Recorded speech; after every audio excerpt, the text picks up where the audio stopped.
important du système allemand, c'est qu'il est sous la responsabilité de l'entreprise. C'est l'entreprise qui est maître d'œuvre donc du système de formation professionnelle, mais à chacun son métier.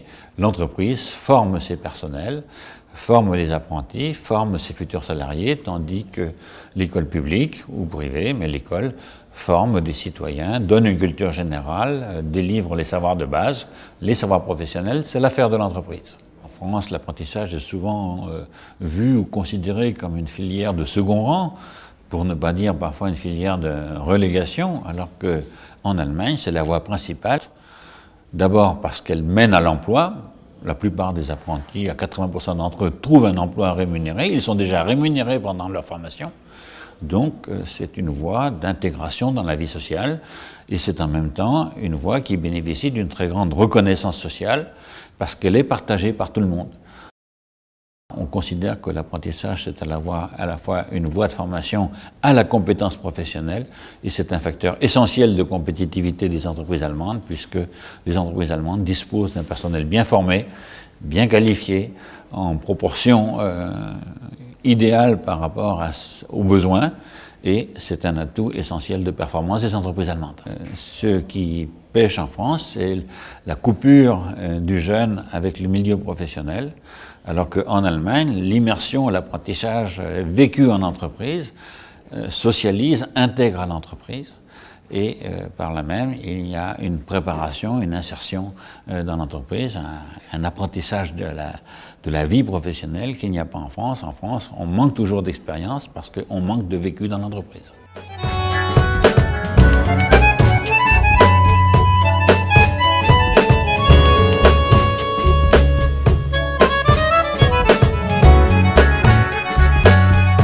Les entreprises dépensent 30 milliards d'euros par an pour la formation professionnelle en Allemagne. Ça veut dire que l'État en profite et aussi, en fait, l'État profite aussi par l'augmentation de la compétitivité des entreprises qui génèrent la richesse du pays. C'est le fait de l'orientation très tôt, je pense, qui est pas mal en Allemagne, parce que ils choisissent en fait l'apprentissage. C'est pas la suite d'un échec scolaire, c'est plutôt un choix actif. Il y a une possibilité de développer leur carrière, devenir chef d'entreprise. On a beaucoup d'exemples en fait de chefs d'entreprise qui ont commencé par un apprentissage.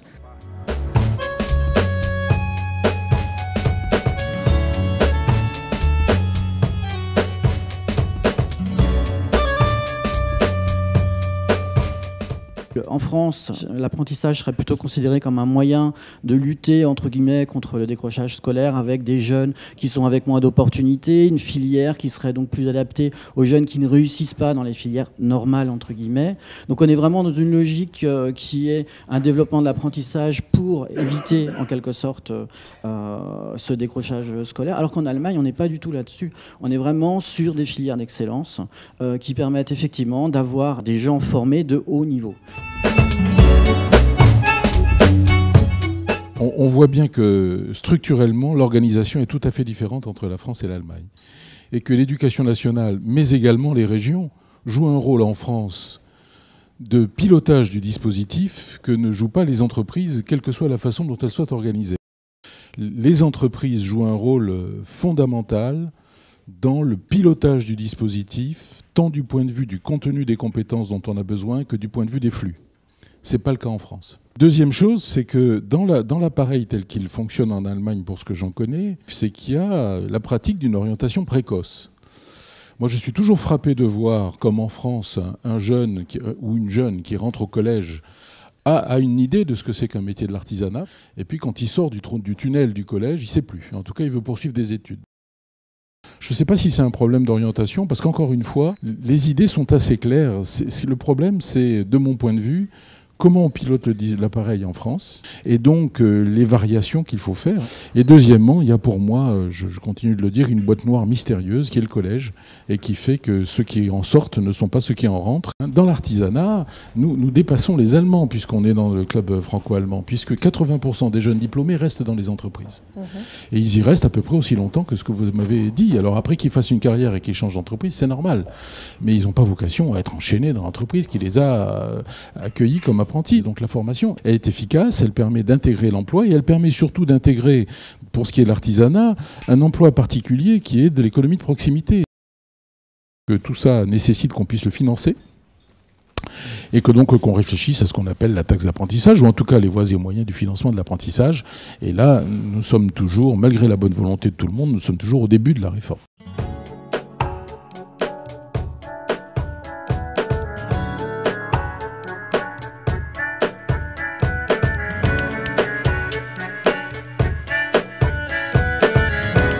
Les jeunes, il va bien falloir aller les trouver quelque part.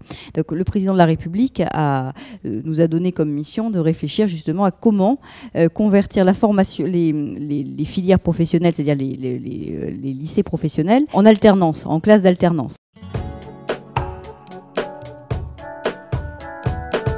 Je me sens vraiment impliqué dans un processus d'apprentissage d'un métier précis, concret. Et puis, par ailleurs, je me sens vraiment intégré dans un projet d'entreprise. Donc je pense que, pour moi en tout cas, l'apprentissage, c'était vraiment l'occasion de ne pas m'engouffrer dans cette espèce un petit peu de trou noir ou d'angle mort du marché du travail qui est le stage, et puis un métier, une entreprise. Je reste convaincu, et je suis d'accord avec vous, que le collège c'est une boîte noire. Je pense que les professeurs, on doit leur faire changer la vision qu'ils ont de l'apprentissage de métier. Et si je regarde aujourd'hui ce qu'est l'apprentissage, il n'y a plus de tabou. Il n'y a plus de tabou sur un métier. Tous les métiers sont ouverts à l'apprentissage. Il y a un problème de terrain et d'un problème de capacité d'intégration. Je pense que ce qui est important aujourd'hui, c'est de voir que, vous vous posez la question. Donc déjà, je pense que c'est un pas énorme qui a été franchi. Deuxièmement, je pense que même si vous n'avez pas l'impression d'accueillir au mieux votre alternant, vous le ferez quand même. Le système allemand de peut-être, je ne sais pas s'il a dit transférer, mais est-ce que ça peut être transféré en France? Oui, s'il en veut, mais permettez-moi d'ajouter, il faut créer également une base institutionnelle qui s'occupe que de la formation professionnelle.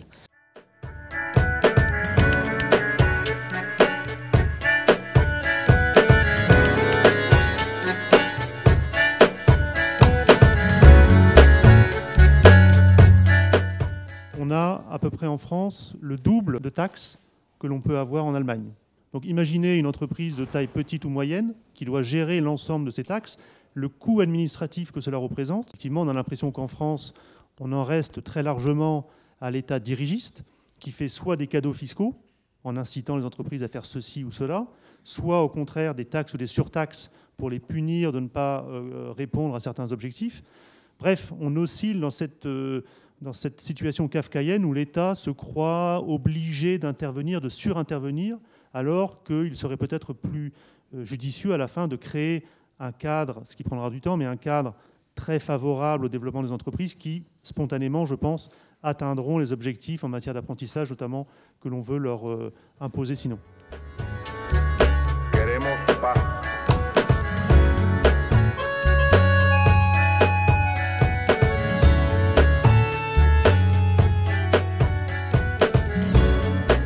L'énorme différence entre la France et l'Allemagne et qu'on oublie souvent. Bon, nous sommes un État centralisé, l'Allemagne est un État fédéral. L'Allemagne est obsédée par l'offre, la compétitivité de ses entreprises et nous, on est plutôt obsédés par la demande et le pouvoir d'achat. Bon, quand on met tout bout à bout, ce n'est pas très étonnant que nos systèmes de formation soient fondamentalement différents.